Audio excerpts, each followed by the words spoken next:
গল্পস্রোত চ্যানেলে আপনারা শুনছেন সেলিনা হোসেন রচিত উপন্যাস কাঁটাতারে প্রজাপতি। আজ নবম পর্ব।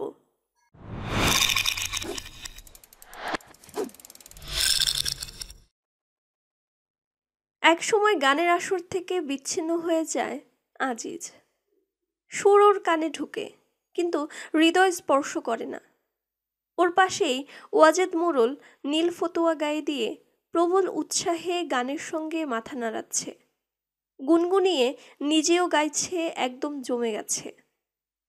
ভূমিহীন মজুরও দিন আনে দিন খায়, একটুখানি আনন্দ পেলে উপভোগ করতে ছাড়ে না। আগামীকাল থেকে ওর ছনের ঘরে একসঙ্গে থাকবে আজিজ, বাপের সঙ্গে আর না।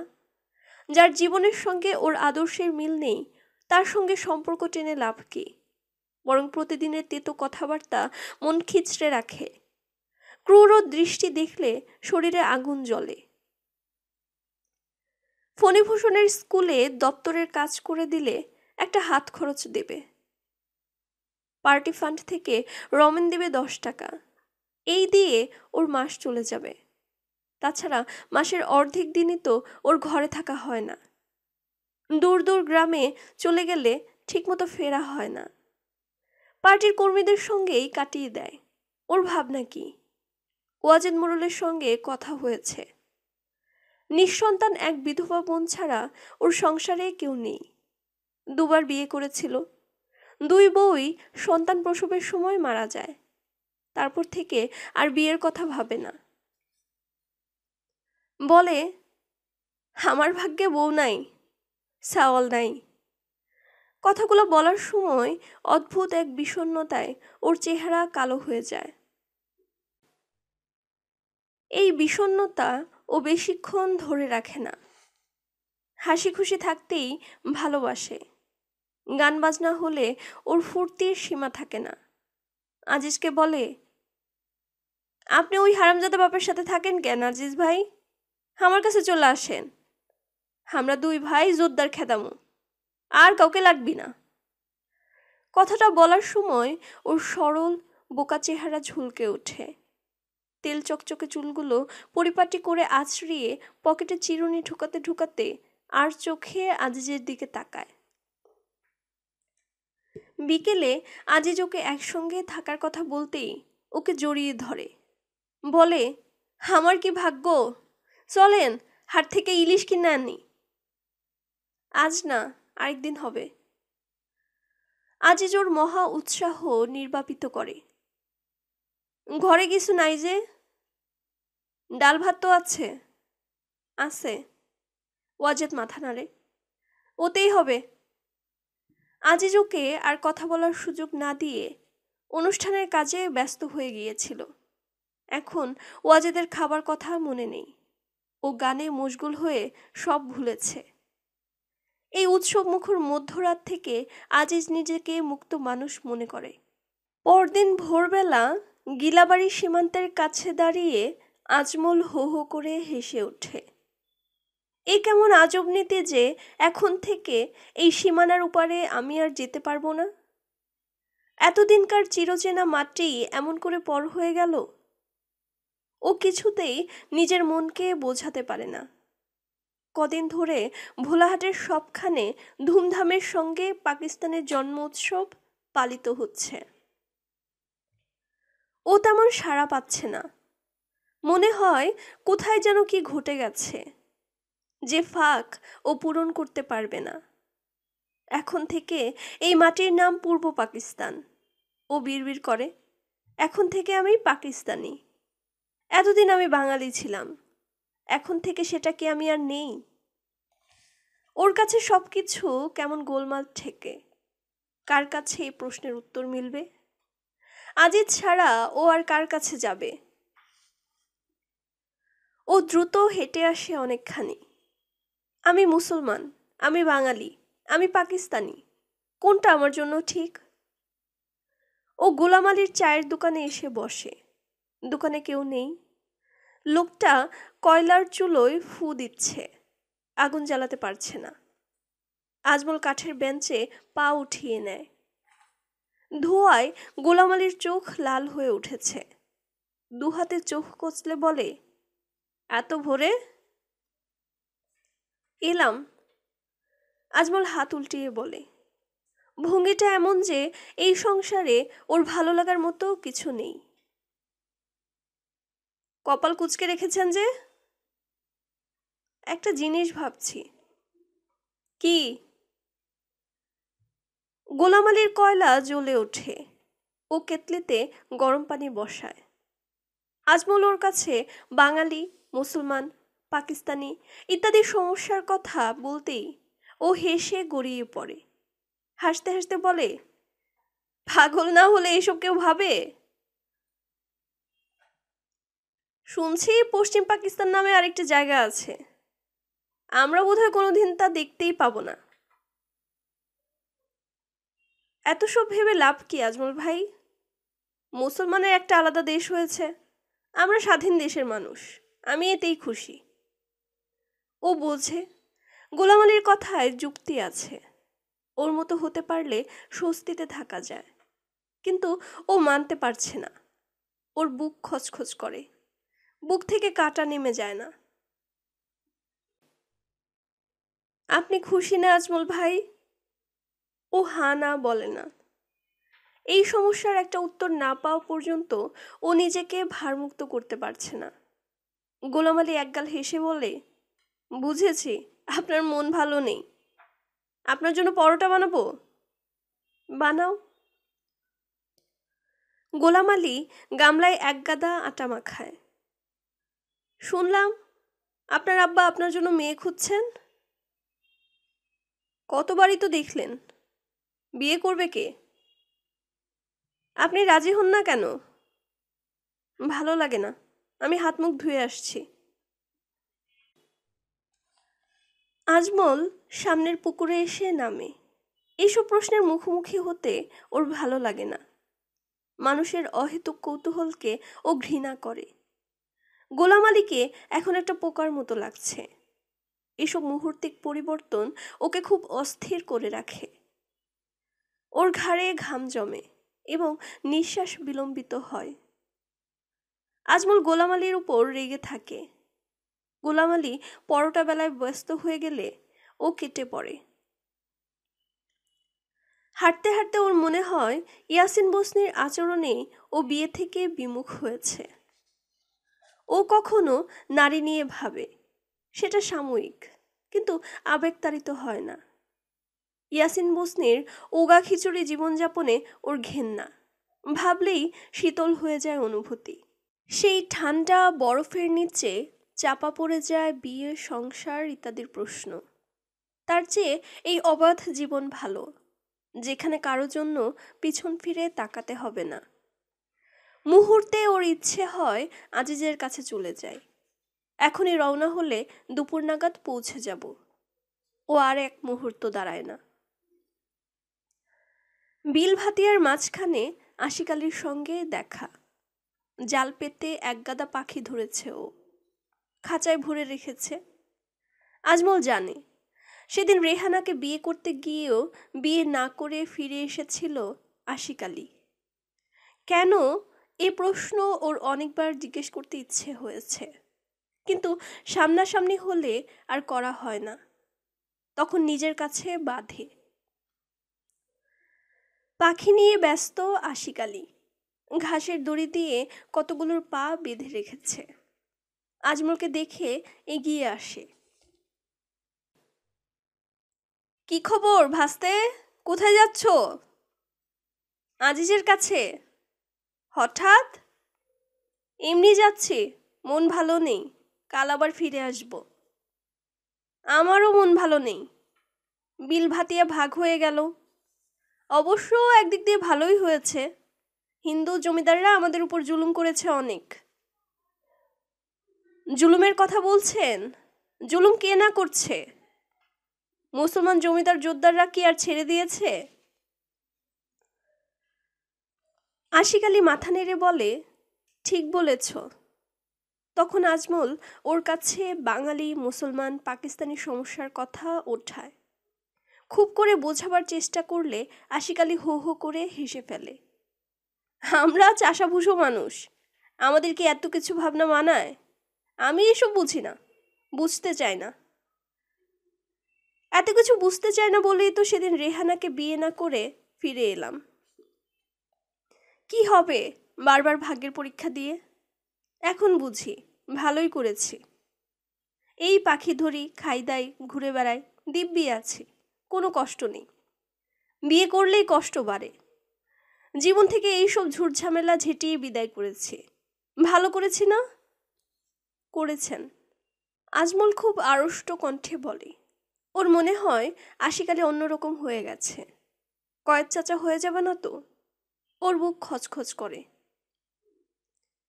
আমি জানি রে আজমল, আমার জন্য কেউ নেই। আমি বিশ্বাস হারিয়েছি।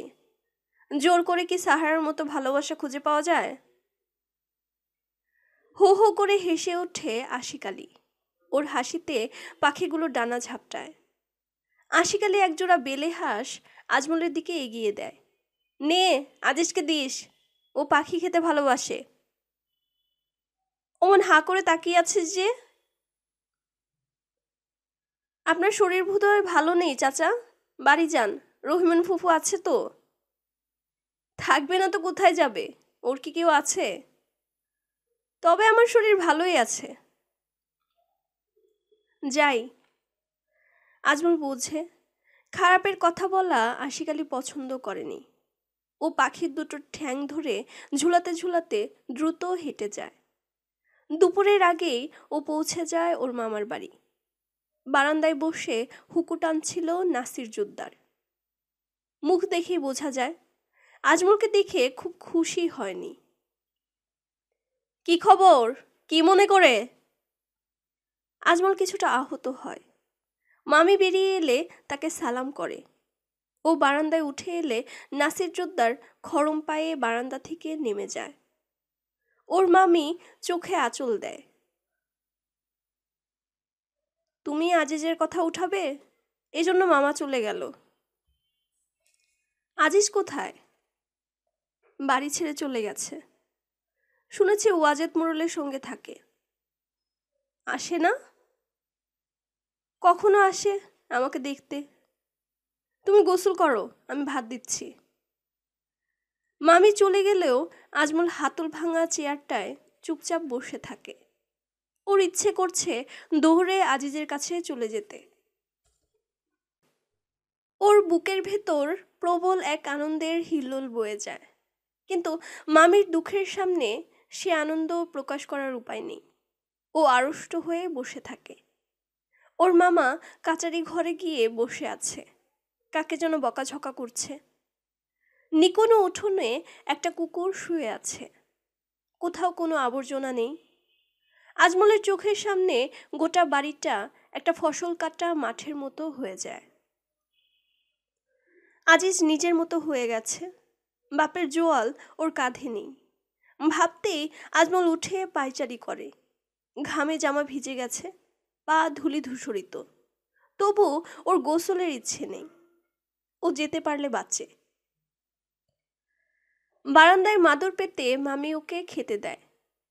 বড় কই মাছের দু পেঁয়াজি দেখেও ওর জিভে পানি আসে না। ও চিংড়ি দিয়ে করলা ভাজির সঙ্গে ভাত মাখিয়ে নাড়াচাড়া করে, কয়েক গ্রাস মাত্র খায়। তুমি কিছু খাচ্ছ না বাবা? আজিজের জন্য মন কেমন করছে। ছেলেটা এত নিষ্ঠুর। ওর মামি আবার চোখে আঁচল চাপা দেয়। আজমল কিছু বলতে পারে না, দ্রুত ভাত শেষ করে। আমি যাই মামি, পাখি দুটো এনেছিলাম আজিজের জন্য, থাক এখানে। নিয়ে যাও, ওকেই দিও। আজমল পাখি দুটো হাতে নিয়ে ঊর্ধ্বশ্বাসে ছোটে। আজ ওর এক স্মরণীয় দিন। কতদিন এমন গভীর আনন্দে নিমজ্জিত হতে পারেনি। ওয়াজেদ মোড়লের বাড়ি পৌঁছে ও হতাশ হয়ে যায়। আজিজ পার্টির কাজে অন্য গ্রামে গেছে, কবে ফিরবে ঠিক নেই। এনা ডাল ভাত খান আজমল ভাই? না, ও নির্জীব কণ্ঠে বলে। পাখি দুটো রাখো। আজিজ ভাই পাখি খুব ভালোবাসে, আমি খাসায় ভৈরা রেখা দেব। আজমলের কানে কোনো কিছু ঢোকে না। পাতায় ছাওয়া ওয়াজেদ মোড়লের শান্ত শীতল বাড়ির নির্জনতা ওর বুকের উপর চেপে বসে। ওর দম ফেলতে কষ্ট হয়। আজিজের সঙ্গে দেখা না হওয়া যে কত বেদনার ও কাউকে বোঝাতে পারবে না। ইনকলাব জিন্দাবাদ, নিজ খোলানে ধান তোলো, আধির বদলে তেভাগা চাই। অর্থাৎ মোট উৎপন্ন ফসলের 2 ভাগ পাবে চাষি, 1 ভাগ পাবে মালিক। অনেক রাত পর্যন্ত আজিজ আজমলের কাছে তেভাগা আন্দোলনের গল্প করে। কখনো উত্তেজিত হয়ে যায়, কখনো বিশ্বাসে স্থিত। দুজনের কারোই ঘুম আসে না। উত্তরবঙ্গে তেভাগা আন্দোলন ক্রমাগত বিস্তৃত হচ্ছে, কৃষকরা সংঘবদ্ধ হচ্ছে। দিনাজপুরে তন্নারায়ণ জোদ্দারদের সঙ্গে সংঘর্ষে শহীদ হয়েছে। আজমলকে এসব খবর না দেয়া পর্যন্ত ওর স্বস্তি হচ্ছিল না।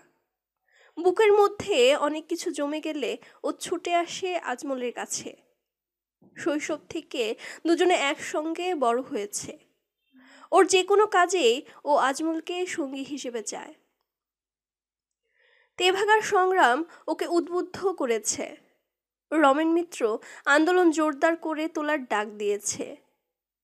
তন্নারায়ণের ঘটনা রমেন মিত্র গল্পের মতো করে যখন সভায় বলে, তখন অনেকে কান্নায় ভেঙে পড়ে।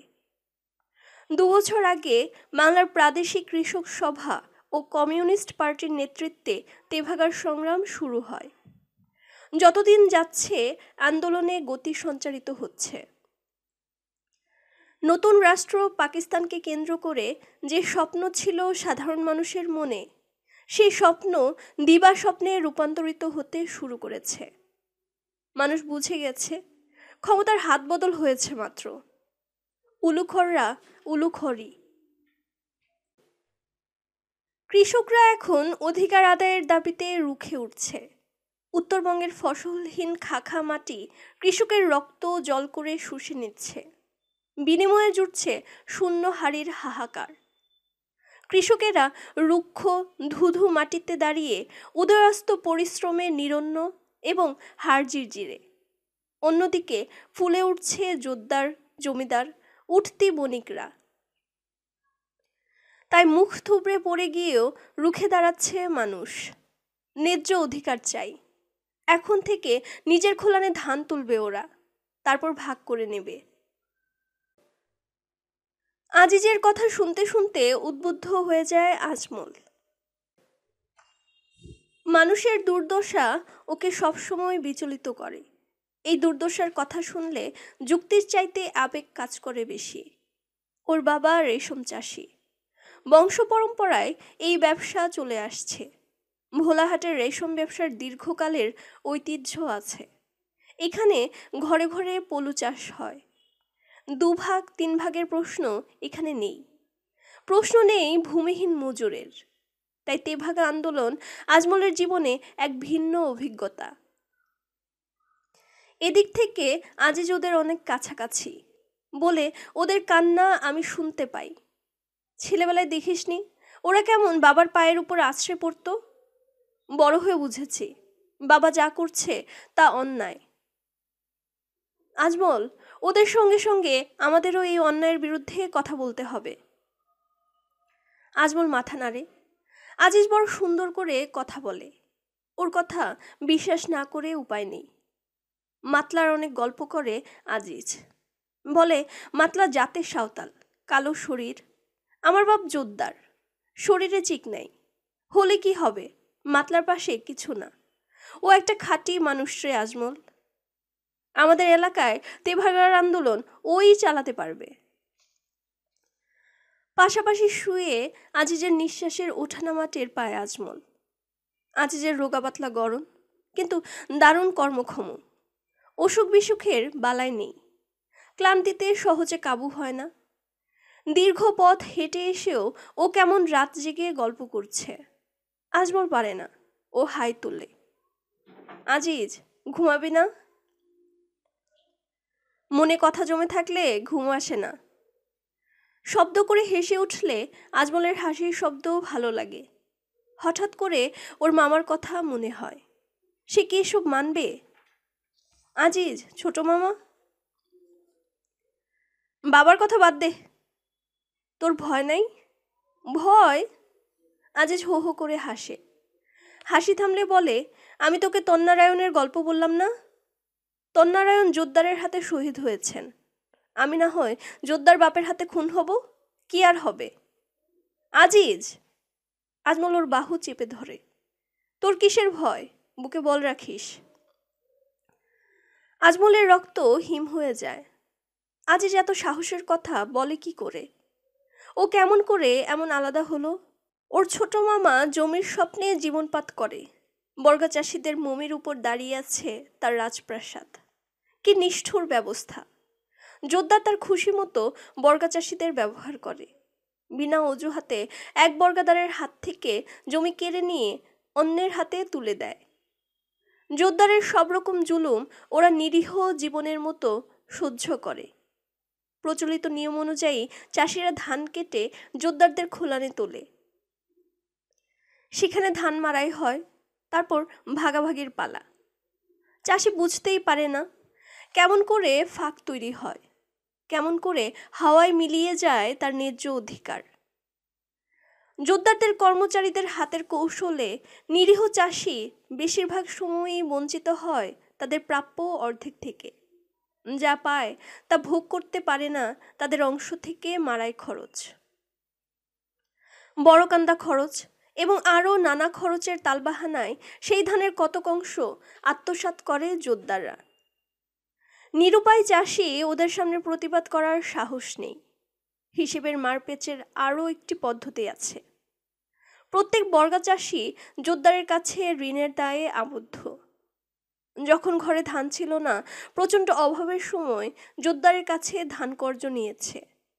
ঋণদানের শর্ত ছিল ফসল ওঠার সঙ্গে সঙ্গেই যে পরিমাণ ধান কর্জ নিয়েছে তার 1.5 গুণ দিয়ে ঋণ পরিশোধ করতে হবে। একবারে বেশি পরিমাণ ধান ধার দেওয়া হয় না। ফলে চাষিকে কিছুদিন পর পর জোদ্দারের কাছে হাত পাততে হয়। এতে হিসেবের ফাঁক ফুকর তৈরি হয় সহজে। এভাবে মাসের পর মাস ঋণের বোঝা বাড়তে থাকে। ভাগাভাগির সময় এই ঋণ পরিশোধ করে আর কিছুই থাকে না। এই ঋণ আদায় বড় সহজ। কর্জের ধানের 1.5 গুণ পরিমাণ ধান জোদ্দারের লোকেরা নিজেদের গোলায় তুলে রাখে। কখনো কখনো দেখা যায় ঋণের পরিমাণ এতই বেশি যে চাষি খালি ডোলা নিয়ে ঘরে ফেরে, কিন্তু পেট তো মানে না। আবার জোদ্দারের কাছে যেতে হয়, ঋণও পায় এবং ঋণের দায়ে বাধাও পড়ে। বছরের পর বছর ধরে চলে এই নিয়ম। না, শুধু বছর নয়, একজন বর্গা চাষি পুরুষানুক্রমে টেনে চলে এই ঋণের বোঝা। তার বাবা, পিতামহ, প্রপিতামহ টেনে এসেছে এই ঋণের বোঝা। চাষি তার ছেলেকেও এই ঋণের বোঝা দান করে দুঃখময় জীবনের জ্বালা জুড়োয়। এভাবেই বর্গা চাষি ঋণের শেকলে বাঁধা থাকে। জীবনভর মেহনত দিয়ে শোধ করে, কিন্তু শোধ কোনোদিন হয় না। জোদ্দারি ব্যবস্থায় এই অর্থনৈতিক শোষণের মধ্যে মানুষের মতো বেঁচে থাকার কোনো উপায় ছিল না ওদের। কিন্তু সহ্যেরও সীমা থাকে। সেই সীমা ভেঙে একদিন বিক্ষোভ ধূমায়িত হয়ে উঠতে লাগলো। বিক্ষোভ রূপান্তরিত হলো আক্রোশে, আক্রোশ আন্দোলনে।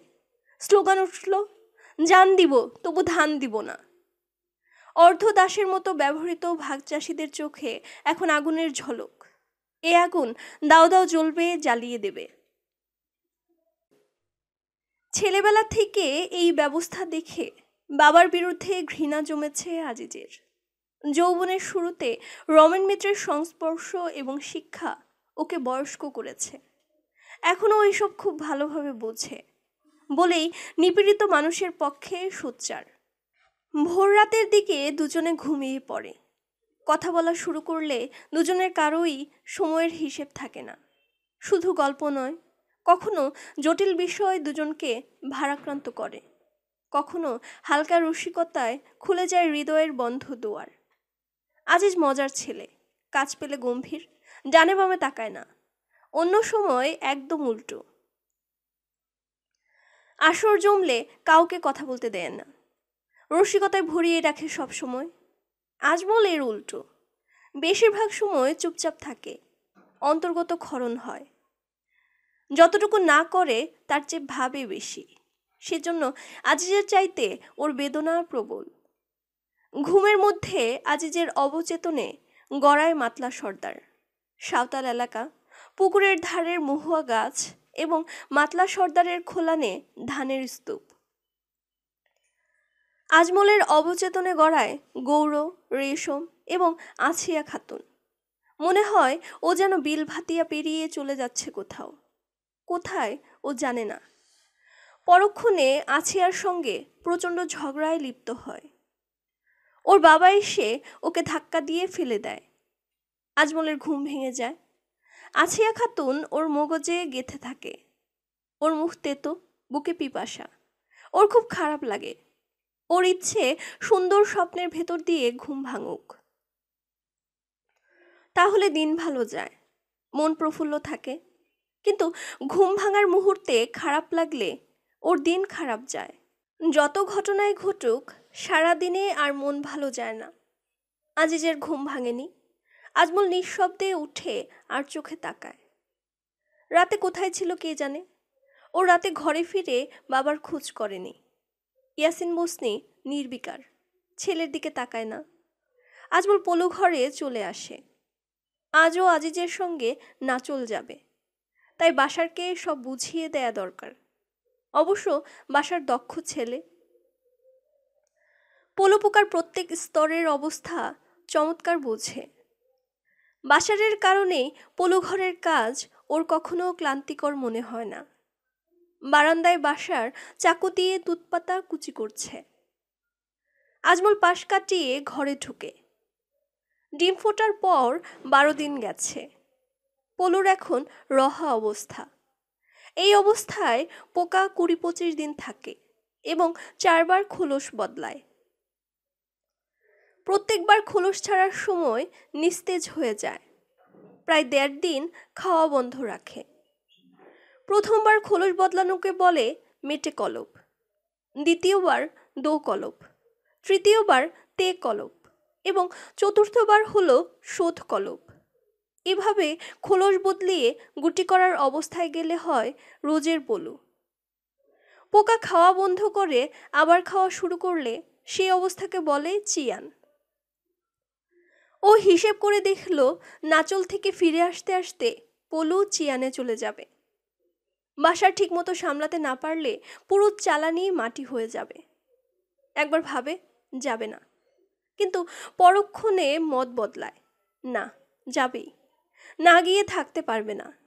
ও আবার বারান্দায় আসে, বাসারের সঙ্গে হাত লাগায়। তাড়াতাড়ি শেষ করলে সকালেই রওনা হতে পারবে। পলুর এই জীবনচক্র বড় অদ্ভুত লাগে ওর কাছে। এই চক্রের মধ্য দিয়ে ঘরে ফসল ওঠে।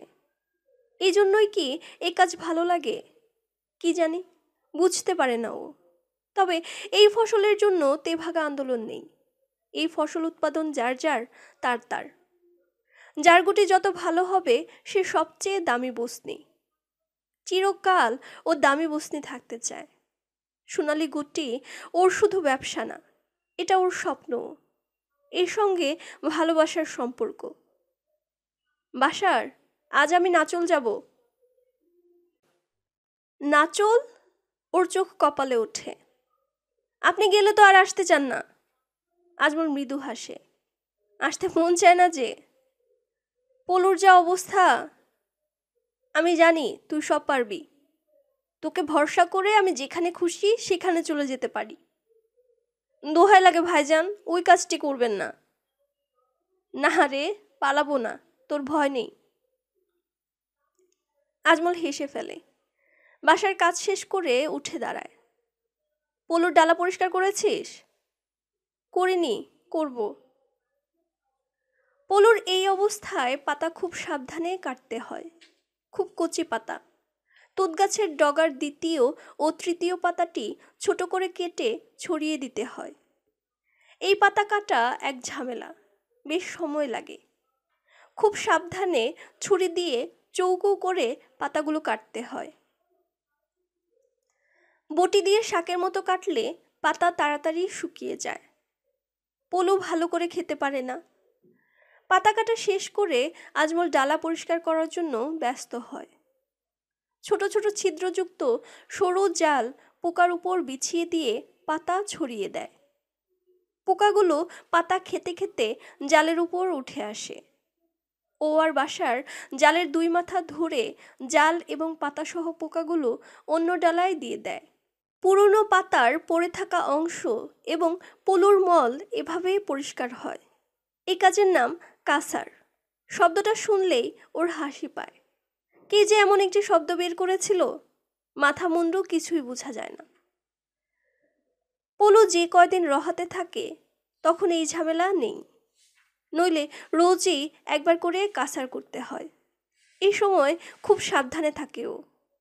পোকা বেশি ছোট থাকলে তুতের ডালপালার সঙ্গে চলে যায়, তাতে বেশ কিছু নষ্ট হয়। এই সময়টায় ও নিজেই থাকে, বাসারকে পুরোপুরি ভরসা করে না। একটা ডালা পরিষ্কার হলে বাসার ময়লাগুলো বাইরে নিয়ে যায়। ও এজন্য ডালায় মনোযোগী হয়। এই ডালার পলুর অবস্থা ভিন্ন। আজিজ ঘরে ঢোকে। আমাকে রেখে তুই চলে এলি? ভাবলাম রাতে তো ঘুমোতে পারিসনি, একটু ঘুমিয়ে নে, এই ফাঁকে আমি কাজ সেরে নিই। আজিজ ডালার উপর ঝুঁকে পড়ে। এই ডালার পোকা দেখছি হলুদ হয়ে আসছে। শুধু হলুদ? ভালো করে দেখ, মাথা মোটা হয়েছে, মুখ কালো ও চোখা। হ্যাঁ তাই তো। আজিজ বিস্ময় প্রকাশ করে। এখন এগুলো আর খাবে না, না? তুই শিখে ফেলেছিস দেখছি। আজমল দ্রুত কাজ করে। এখন পাতলা কাপড় দিয়ে ঢেকে দেবে, তারপর ওর ছুটি। আজিজ ঘরে হেঁটে বেড়ায়, দাঁতন করে। দুজনের কারোই সকালের খাওয়া হয়নি। খিদে পেয়েছে। ঘরে বাতাস নেই, চারদিক বন্ধ। অল্প আলোয় মাথা কেমন ঝিমঝিম করে আজিজের। ও বাইরে এসে দাঁড়ায়। যতদূর চোখ যায় কেবল তুতের জমি, হয় ঝুপতুত নয় বড় গাছ। ইয়াসিন বসনির সাম্রাজ্য। ও ভেবে দেখল সবার বুকের মধ্যে একটা সাম্রাজ্য গড়ে তোলার আকাঙ্ক্ষা থাকে। ওর বাবা একটা গড়েছে, মানুষকে কৃতদাস বানিয়েছে, জুলুমে অত্যাচারে ছাড়খাড় করে দিচ্ছে বর্গা চাষিদের জীবনযাপন। অথচ আশ্চর্য, মানুষ শ্রমের মিত্র। নিজের জমিতে তেভাগা চালু করেছে। মানুষকে সে মানুষ হিসেবে দেখে, কীট হিসেবে নয়। ও স্যান্ডেল বারান্দায় রেখে খালি পায়ে জমিতে নেমে আসে। ঘাসের উপর হাঁটে, নরম ঘাস, শিশির মাখা। তুতের জমির অঢেল সবুজ ওর দৃষ্টি মায়াময় করে দেয়। ওদের এলাকা এমন সবুজ নয়, কিছুটা রুক্ষ, ধূসর। জ্বলে যাওয়া ঘাসের মাথা লাল হয়ে থাকে। গত মৌসুমে চাষিরা ক্ষেতের ফসল কাটতে চায়নি। ওদের এক যুক্তি, ফসল যখন ঘরেই উঠে না তখন কেটে লাভ কি? কৃষকরা সব একজোট হয়ে গিয়েছিল। পরে রমেন মিত্রের মধ্যস্থতায় ব্যাপারটার ফয়সালা হয়, কিন্তু আর বেশি দিন ঠেকিয়ে রাখা যাবে না। মানুষ মারমুখী হয়ে উঠছে। ও তুতের ফল ছিঁড়ে পকেটে নেয়। তখন আজমল এসে ওর কাছে দাঁড়ায়। ও জানে আজই যেখানে এলেই মহানন্দার পাড়ে যাবে। সকালবেলা নদীর ধারে গেলে মন মেজাজ সতেজ হয়। দুজনে হাঁটতে হাঁটতে ভোলাহাট থানার পেছনে আসে। এখানে একটা বিশাল কড়াই গাছ আছে। জায়গাটা ওদের প্রিয়। দুজনে অনেক সময় এখানে কাটায়। নদীর বুক নীলাভ দেখায়। দূরের গাছপালা, মাঠ, দিগন্ত একাকার হয়ে আছে। সূর্যের উঠি উঠি অবস্থা। চারদিকে কোলাহল নেই। অসম্ভব নির্জনতায় প্রকৃতি নীরব।